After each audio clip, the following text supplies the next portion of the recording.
नमस्कार. महाराष्ट्रातील विविध क्षेत्रातील बातम्या झटपट आपल्या मोबाईलवर पाहण्यासाठी लगेचच सबस्क्राइब करा राष्ट्रशक्ती लाईव्ह न्यूज आणि सोबत बेल आयकॉन प्रेस करायला विसरू नका.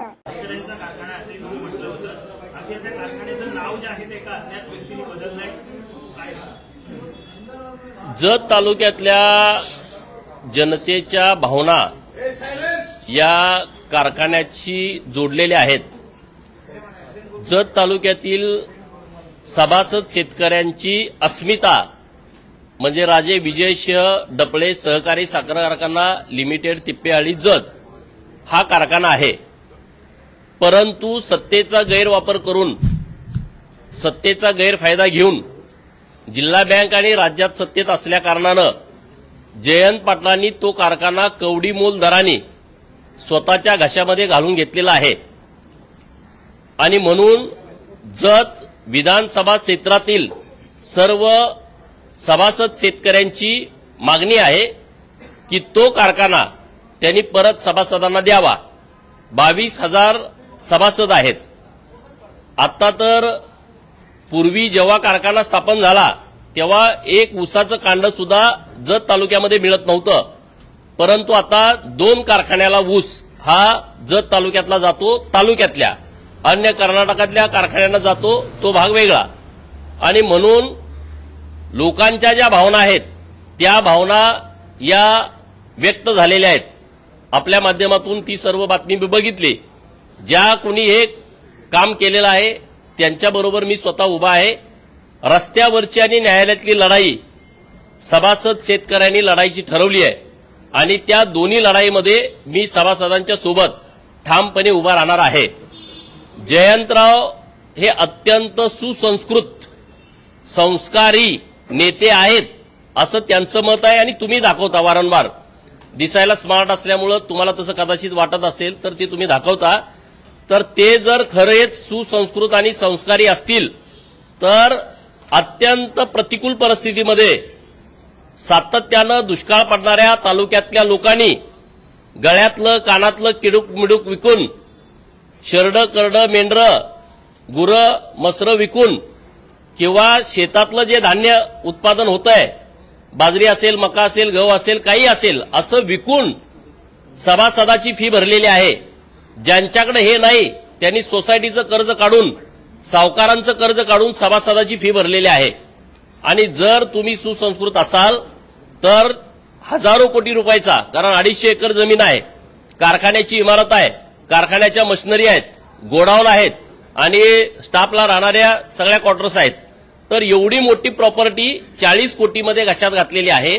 तुम्ही जर सुसंस्कृत आणि संस्कारी असाल तर तात्काळ हा कारखाना सभासदांच्या नावावर करून द्याल. तुम्हाला 1 रुपया कुणी देणार नाही. कारण त्यांचे सहकारी आहेत, विशाल पाटील खासदार आहेत. त्यांनी वसंतदादा शेतकरी सहकारी साखर कारखाना दत्त अॅग्रो इंडियाला भाड्यानं दिलाय. तर त्यांनी भाडं किती मिळतं सांगावं एका पोत्यामागं किंवा टनेज मागं आणि मग त्याचा हिशोब करावा एवढ्या वर्षाचं भाडं किती होतंय आणि उरलेले पैसे आणि कारखाना जयंत पाटलांनी आमच्या तालुक्यातल्या सभासदांच्या नावावर करून द्यावा.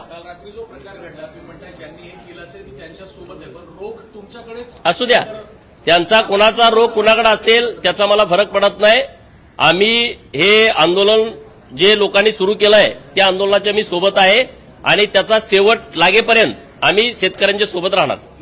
ज्या पद्धतीने खरं तर हे सगळं नाव बदली करण्यात आलं आहे मात्र आता पुन्हा एकदा राजाराम सहकारी साखर कारखाना असं नाव देण्यात आलं. मी आता परत मी मुंबईलाच येत होतो, परत मी माहिती घेतली तर काही जाणकार लोकांचं म्हणणं आहे कारखाना यांनी विकत घेतला परंतु या कारखान्याच्या नावाचा बदल करण्याची प्रक्रिया पूर्ण केली नाही. आता साखर आयुक्त याबद्दल अत्यंत व्यवस्थितपणे सविस्तरपणे आपल्याला माहिती देतील. माझ्याकडे ती अधिकृत माहिती नाही, परंतु जी जबाबदार लोक आहेत ज्यांनी कारखान्यामध्ये काम केलंय त्यांचं असं म्हणणं आहे की राजे विजयसिंह डपळे कारखाना असंच नाव या कारखान्याचं आहे. परंतु जरी आता त्यांनी नाव बदललं तरी आम्ही संघर्ष चालू ठेवणार आहे. जोपर्यंत हा कारखाना सहकारी होत नाही, सभासदांचा होत नाही, तोपर्यंत आम्ही शांत बसणार नाही. रोहित पवारांचे मामा यांनी एक गौप्यस्फोट केलाय, मोठा गौप्यस्फोट आहे. निलेश गायवड पासपोर्ट प्रकरणामध्ये रोहित पवारांनीच निलेश गायवडला बाहेर काढलं, पासपोर्ट दिला. रोहित पवाराचे मामा की गायवळचे मामा? नाही, पवारांचे मामा जानकीराम गायकवाड यांचा आरोप आहे. बर, काय आहे?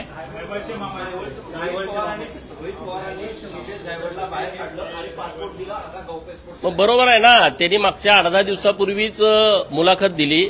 मी ती मुलाखत ऐकली की जेव्हा 2019ला रोहित पवारांना निवडणूक लढवायची होती तेव्हा त्यांनी निलेश गायकवाड आणि त्याचा भाऊ सचिन गायकवाड यांची मदत घेतली होती. हे त्यांच्या मामाकडेच भेटायला गेले होते. तो कुठं आहे तर तो अमरावतीच्या जेलमध्ये आहे. त्यांनी जी तारीख दिली त्या तारखेला त्यांना बाहेर काढलेलं आहे. आणि पासपोर्ट जेव्हा दिला तेव्हा अनिल देशमुख हे गृहमंत्री होते आणि रोहित पवार त्यांना मदत करत होते. हे सगळं काय रोहित पवारचं काय नवीन आहे अशातला विषय नाही. असे अनेक गायवळ त्याच्याजवळ आहेत आणि त्याचा कुठं वापर करायचा काय करायचा तो नेहमी करत असतो. रोहित बरोबर फिरताना अनेक मोक्कामधले आरोपी त्याच्या फोटोमध्ये असतात. त्यांच्याबरोबर फिरताना ते समाजसेवक असतात. विरोधात गेले तर ते गुंड होतात. अशी त्यांची परिस्थिती आहे. प्रामुख्याने तुम्ही गेल्या काही दिवसांपासून एका शहराचं नाव आहे ते बदलण्याची मागणी करत होता. ते म्हणजे इस्लामपूरचं ईश्वरपूर असं हे नाव देण्यात आलेलं आहे. काय सांगा? आमचे आदर्श आमच्या आस्था छत्रपती शिवाजी महाराज आहेत. धर्मवीर छत्रपती संभाजी महाराज आहेत. पुण्यश्लोक अहिल्यादेवी होळकर आहेत. महात्मा ज्योतिबा फुले, सावित्रीबाई फुले, डॉक्टर बाबासाहेब आंबेडकर आहेत. नरबीर राजे उमाजी नाईक आहेत. अण्णाभाऊ साठे आहेत. आमचे आदर्श मोगल नाहीत. औरंगजेब, निजाम, आदिलशाही हे आमचे आदर्श नाही आहेत. आणि म्हणून ज्यांनी ज्यांनी या देशावरती आक्रमणं केली, ज्यांनी ज्यांनी हिंदू धर्मावरती आक्रमण केलं, धर्मांतरण करण्याचा मोठ्या प्रमाणात प्रयत्न केला, हिंदू देवदेवतांची विटंबना केली, मूर्त्यांची तोडफोड केली, हिंदूंची मंदिरं फोडली, असे आमचे आदर्श होऊ शकत नाहीत. आणि म्हणून राज्यामध्ये जेवढी जेवढी अशी नावं आहेत तेवढी तेवढी नावं आम्हाला बदलायची आहेत. आणि सांगली जिल्ह्यामध्ये इस्लामपूरचं ईश्वरपूर व्हावं अनेक वर्षापासूनची मागणी होती. माननीय सदाभाऊ खोत आणि मी स्वतः राज्याचे लोकप्रिय आणि लाडके मुख्यमंत्री देवाभाऊंना भेटलो आणि आम्हाला इस्लामपूरचं ईश्वरपूर ही आमची सगळ्या लोकांची मागणी आहे. अत्यंत तात्काळ, म्हणजे एवढ्या फास्ट कुठलं कामच होत नसेल. अधिवेशनाच्या काळामध्ये विधान परिषदेमध्ये माननीय मुख्यमंत्री महोदय यांच्या वतीनं माननीय चंद्रकांत दादा पाटील आणि विधानसभेमध्ये माननीय छगन भुजबळ साहेब यांनी घोषणा केली की राज्य सरकारनं अशी भूमिका घेतलेली आहे, निर्णय घेतलाय, इस्लामपूरचं ईश्वरपूर करणार आणि केंद्राकडे प्रस्ताव पाठवतो. आज आनंदाची बाब आहे, केंद्राकडून त्या सर्व प्रस्तावाला मान्यता आलेली आहे आणि आजपासून ईश्वरपूर हे नाम आता प्रचलित होणार आहे, वापरात येणार आहे. मी माननीय मुख्यमंत्री महोदय यांचं विशेष अभिनंदन करेन आणि केंद्र सरकारचं पण विशेष अभिनंदन करेन. दुसरा विषय, संभ्रम निर्माण करण्याचा प्रयत्न खूप झाला होता की उरून इस्लामपूर असं त्या नगरपालिकेचं नाव आहे. उरून हे मसुली गाव वेगळं आहे आणि इस्लामपूर हे मसुली गाव वेगळं आहे. आता ईश्वरपूर झालं आणि मग तिथं राजकारण करण्याचा प्रयत्न केला की उरूनचं काय करायचं, तर उरून हे वेगळं गाव आहे. आता मी नगरविकास खात्याकडे मागणी करेन की आता ईश्वरपूर हे नाव बदललंय, आता उरून ईश्वरपूर असं एक नगरविकास खात्यानं नोटिफिकेशन काढावं, म्हणजे त्या नगरपालिकेचं नाव उरून ईश्वरपूर होईल. पुण्यामध्ये धंगेकर वर्सेस मोहोळ हा सामना पाहायला मिळतो. कसं बघताय दोन्ही नेते, महायुतीचे नेते? नाही, मी काय सामना बघितलेला नाही, काय नेमकं चाललंय. मी जरा गावाकडे होतो त्यामुळे सामना व्यवस्थित बघतो आणि तुम्हाला सांगतो. नाही, माननीय मुरलीधर मोहोळ अण्णा यांनी व्यवस्थित आणि सविस्तर आपल्या मीडियामध्ये त्याच्याबद्दलचा खुलासा केलेला आहे आणि त्यामुळे त्यांनी जो खुलासा केलाय तो सविस्तरपणे बघितल्यानंतर सर्व विषय लक्षात येतो. फुटत राहतात सगळीकडे फुटत राहतात. इस्लामपुर और ईश्वरपुर अब केंद्र ने मान्यता दे दी है. इस तरीके से सरकार ने अधिवेशन के आखिरी दिन की घोषणा कर दी थी. मैं महाराष्ट्र की व्यक्त की थी कि उन्हें विश्वास में नहीं लिया गया, उन्हें बताया नहीं गया. नहीं, उसको विश्वास में लेने का संबंध क्या आता है? वो तो औरंगजेब के, आदिल शाह के, निजाम शाह के, वो उस विचारधारा के हैं. उनको विश्वास में लेने की जरूरत क्या है? लोगों की मांग है ना.